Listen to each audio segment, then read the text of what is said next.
Forget dusty dioramas. What if you could walk with giants? Dusty dioramas. What if you could walk with giants? The future of historical immersion is arriving through virtual reality. This is not passive viewing. This is total sensory integration. Today, we explore how VR reconstructs the lost worlds of deep time.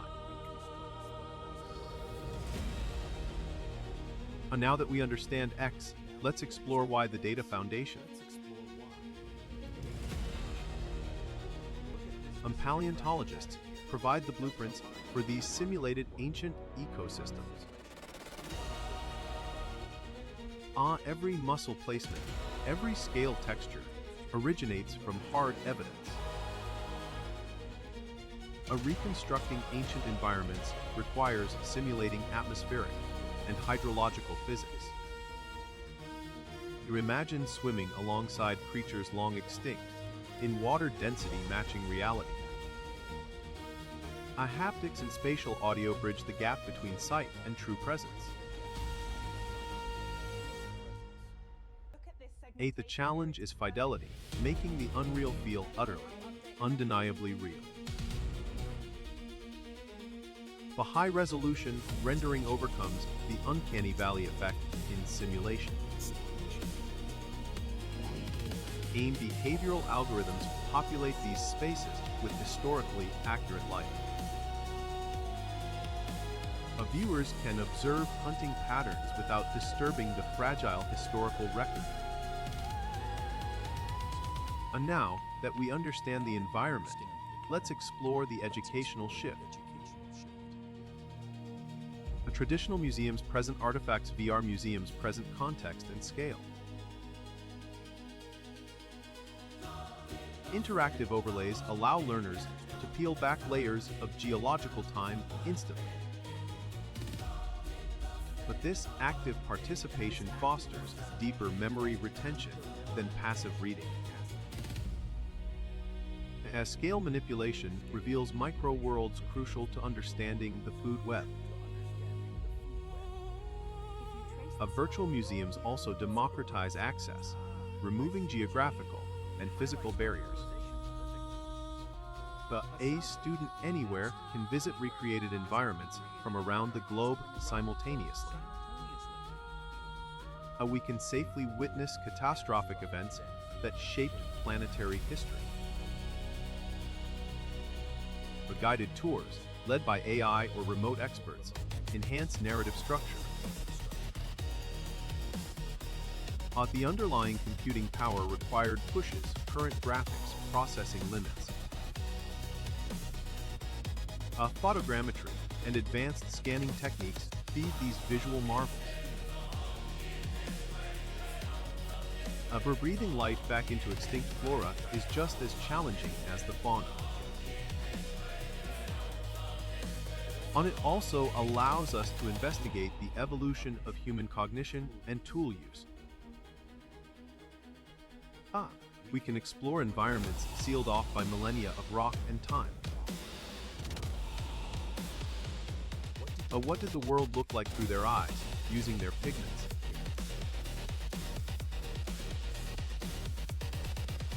These virtual models are living hypotheses, constantly refined by new discoveries. The museum becomes a dynamic laboratory, not just a repository. The granularity of detail surpasses what physical conservation allows. The lighting simulations recreate the solar angle of any specific day in deep history. But this emotional connection drives curiosity in the next generation of scientists. But the creation process demands immense data pipelines and high-fidelity scanning technology. Even the subtle movements of water viscosity are being accurately modeled now. We are moving beyond simple observation to true experiential archaeology. but consider the extreme biomes rendered scorching deserts of the Permian period. The virtual predators utilize AI pathfinding to react dynamically to the user's presence. This scale allows us to grasp the sheer biodiversity of life before human records. The transition point, moving from the fossil to the living creature it represents. Now that we understand the immersion quality, let's explore implementation challenges. The high-end VR requires powerful, often inaccessible, local rendering capability. The latency, the delay between action and feedback, must be minimized for comfort. We must constantly question how much of this simulation is fact versus educated inference. Curators must clearly delineate scientific consensus from speculative reconstruction. But the future involves shared, persistent virtual museum instances for global study groups. Fog and atmospheric effects test rendering limits, while enhancing mood effectively.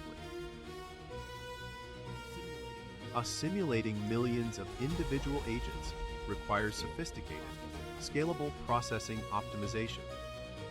The goal is to foster a deep, intuitive understanding of geological timescales. When learning becomes experience, the brain maps knowledge differently. We can even simulate the precise moments of extinction events with precision.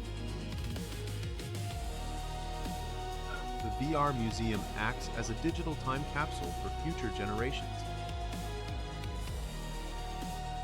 This technology redefines what it means to visit a museum or study history.